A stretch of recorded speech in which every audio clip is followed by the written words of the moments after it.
Hello, friends. Welcome to Crescent Times, the home of diaspora stories on culture, identity, motherhood, and womanhood. Welcome to another session of Crescent Times. This episode is special because we've got our first guest, who is Manuela, in the house. Whoop, whoop, whoop. And she is going to give us some insights into relocating to Kenya, because some of us are like, are we doing the right thing over here? You know, is it the best thing for our kids? I'm 1/5 of Crescent Times, and basically they have sent me their questions for you, Manu. So Manu, also before we start, I guess, you know, seeing that this crazy time that we're living in, maybe just to give honor or some sort of thought out to those who are really enduring the difficulties in the Middle East. I really loved, this is it, you wrote, if you're not careful, the newspapers will have you hating the people who are being oppressed and loving the people who are doing the oppressing. That's Malcolm X. So thank you for sharing that. And you know what? Without further ado, we'll jump straight into it. Okay. How was your Eid? It was lovely. It was really nice. Asking. Yeah. Would you say that if you were here in England, would you have enjoyed Eid as much as you have enjoyed it in Kenya? I guess these are some of, now we're getting into it, aren't we? We're getting into quality of life questions, like decisions as to where to live with your family, with your you know, with your spirituality, where you can best practice it. Yeah. Yeah, it wouldn't be the same. Because living in England meant that it was just him and I and the kids. And we didn't have a very big sort of Muslim community that we were a part of. We were very much by ourselves. We have a few Muslim friends who we would visit here and there, but it's a different feeling when you're here, especially when pre-pandemic times, you know, throughout the month of Ramadan, you're visiting each other to break fast for iftars. And you know, sorry, what's an iftar? Iftar is the dinner, the dinner in the evening when you break fast. So at 6 o'clock sunset was when you stop fasting. You do your 6 o'clock Maghrib prayers, and then you have dinner, and it's called Iftar. Lovely. So that is way much more part of the culture here, and in this whole region, East Africa, and I guess in all places where it's predominantly Muslim. So it was very clear to me very early on that I did not want to continue raising our child in London. London was very expensive. Yes. And it meant that even if I went back to work, I would be basically giving my 90% of my salary. So yes, so living in the UK was really lovely for a young couple. But then after some time, I really missed England. I started feeling,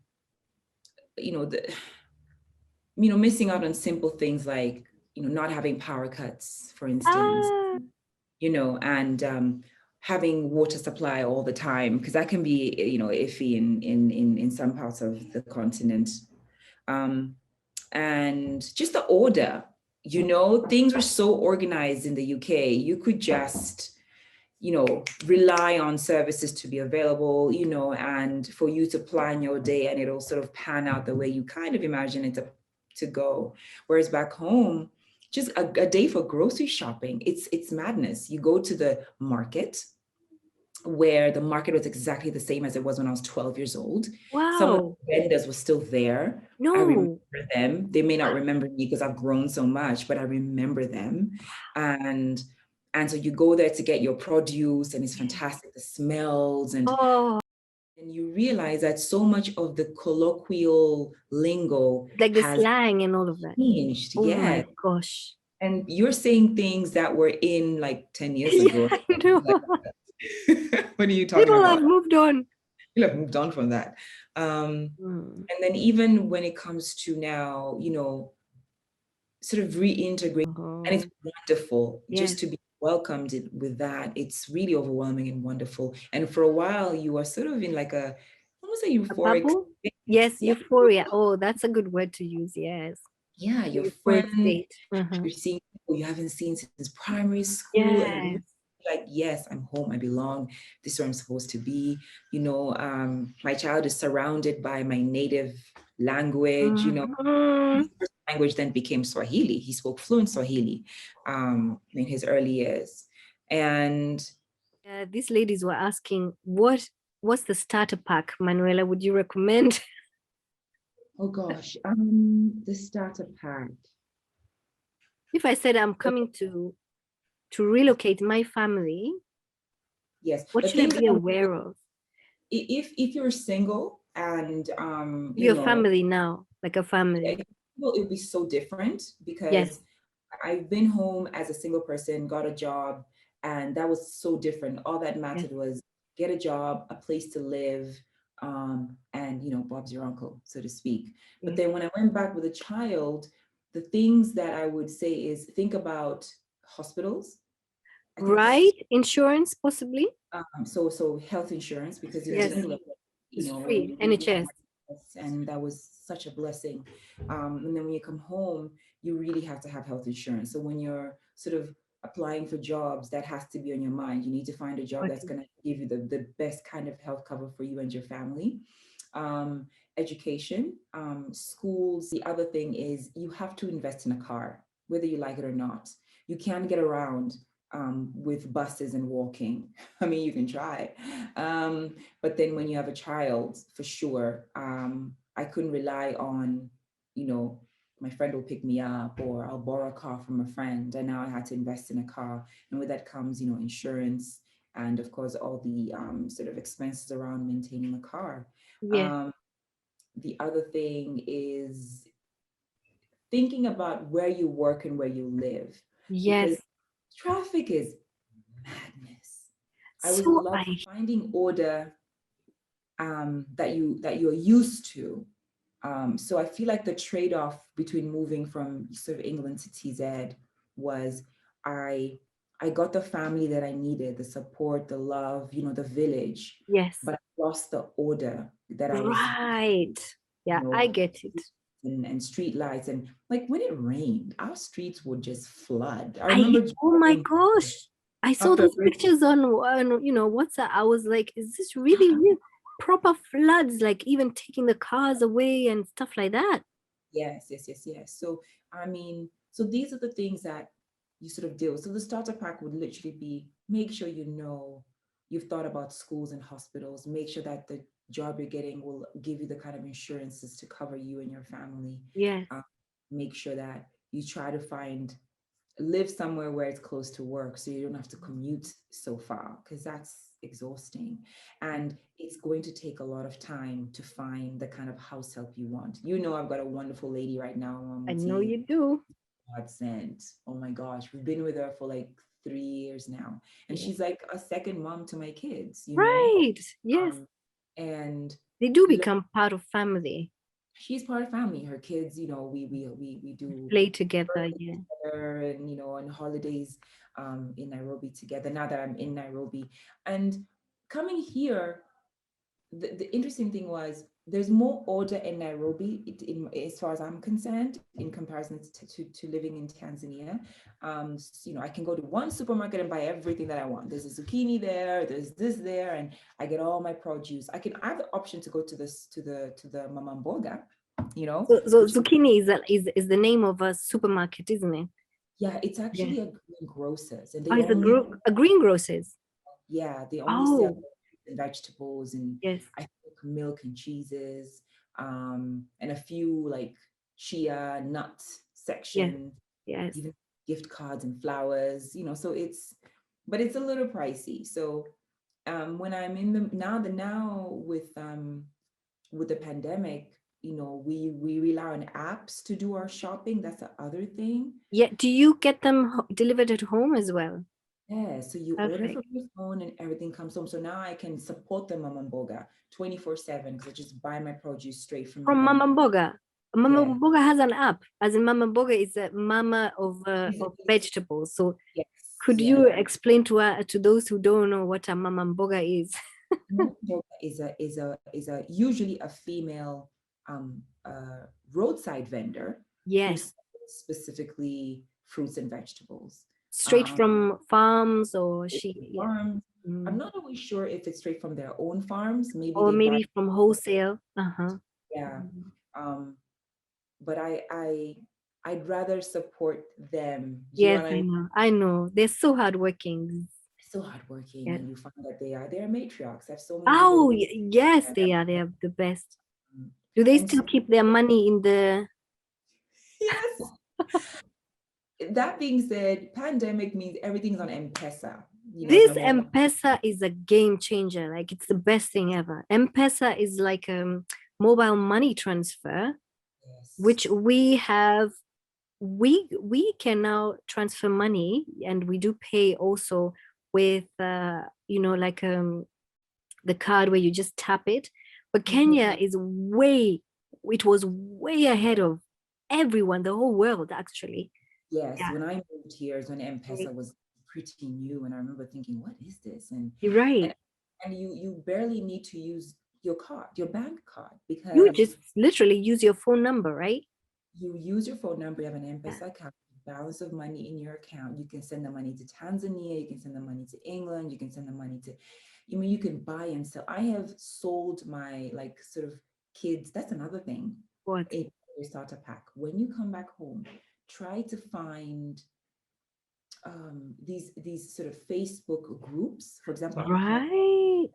expats moms Yes. where you can buy and sell things for second hand, like Got really. it. I bought my car seats from Nairobi expats moms. I bought Yes. the baby cot when we had our second baby from there, the Moses basket. Yes. Yes. um, so I've also sold things on these platforms. So it's a bit like Gumtree, Got it. right? Yes. Right? So that's part of the starter pack. Look for online platforms where you can meet people who are Yes. like-minded, where you can sell items or buy items. Because of course, moving back home, specifically Kenya, is really expensive. So even Right. like furnishing your house, Mm. you're not gonna do it overnight. I mean, unless you have, I don't know. I remember going shopping for a couch and I was heavily pregnant with our second child. And I'm like, oh my God, this is a beautiful couch. And I was about to sit on it to test it. And then I see the price tag, it was like $3,000, $3,500. I stopped sitting midway, like, what? It's for a three-seater. Like, I thought I was gonna, whereas in Yeah. England, you got your is it You can go to IKEA. You can.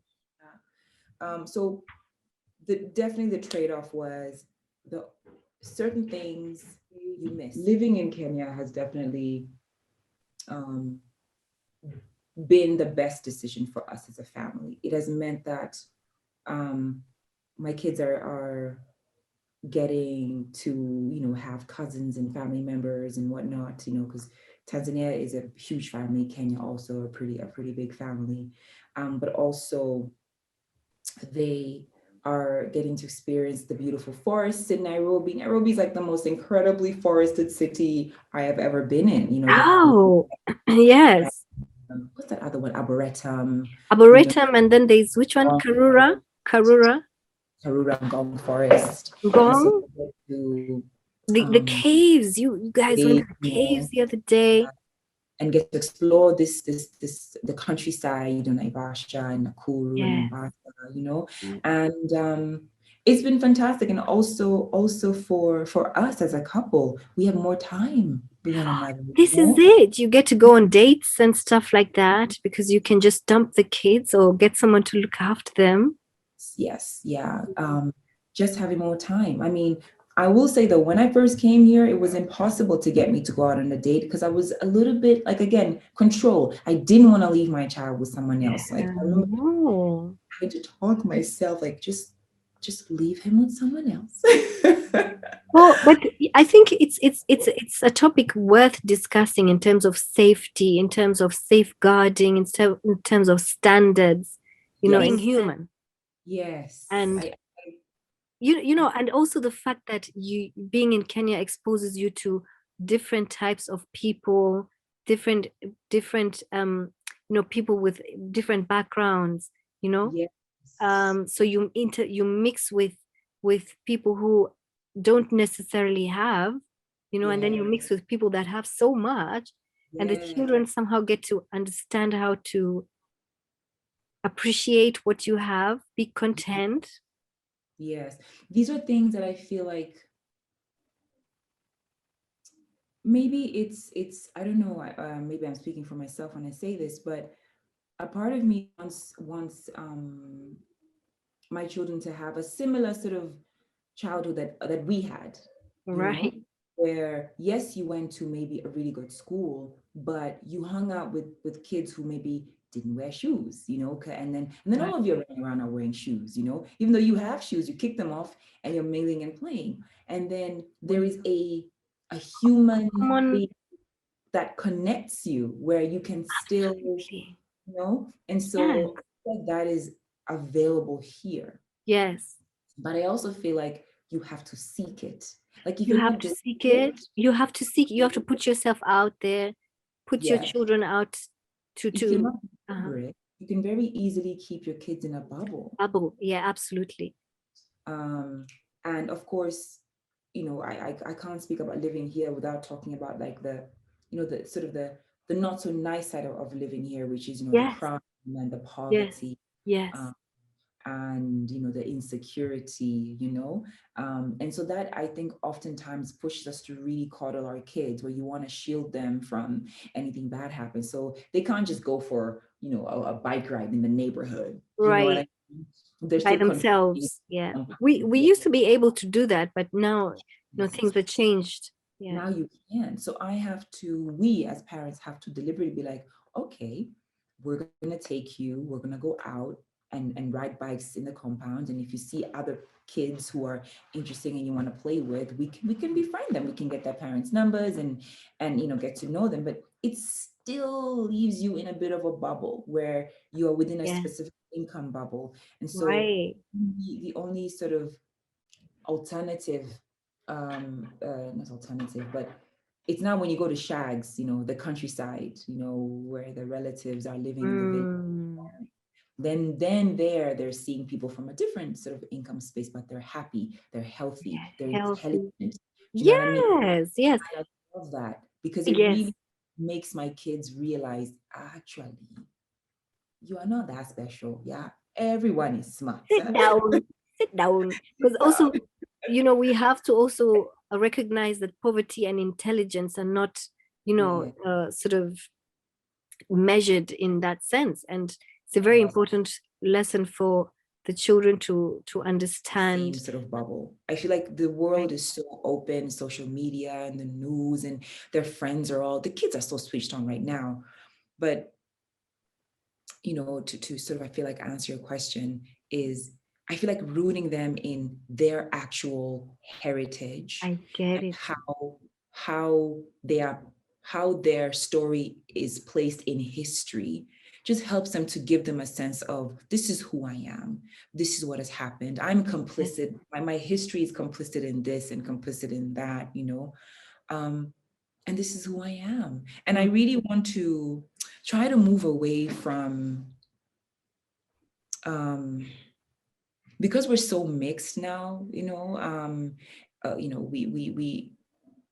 there are no like pure families or pure blah blahs, trying to teach them and myself really to always ask yourself, what is the other person's experience? Where are they coming from? Fine, they don't know, they've said something rather shady right now, but maybe it's because they just haven't had enough exposure. Right. And even if someone is downright angry and deliberate with their attitude, there's something that's feeding that. It may not be for me to delve into and try and understand.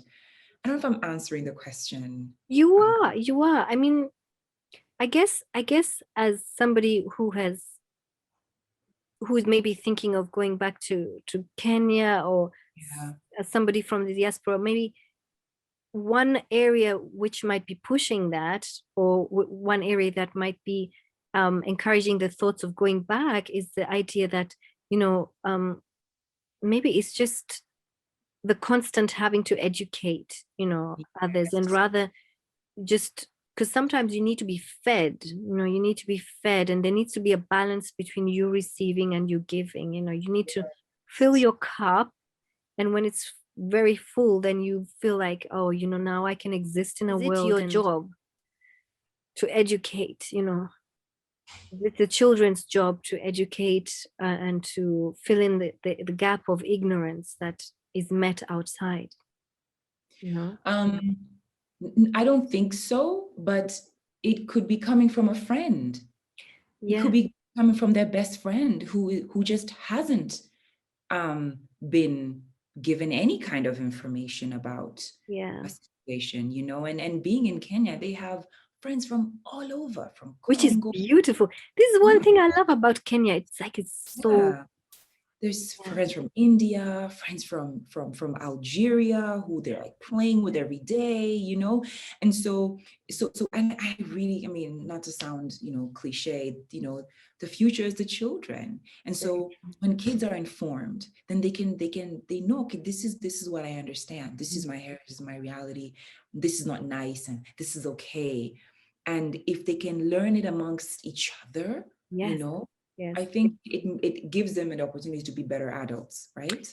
I love that. Actually, I'm going to probably bring it to an end. Is there any last thing you might want to say to someone that they might really love about coming to Kenya? I'm not saying plug it, but I'm just saying, have you had any experiences that you might say you would have never experienced this in England?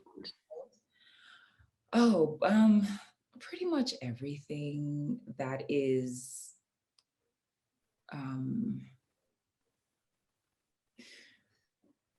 we holiday every year, right?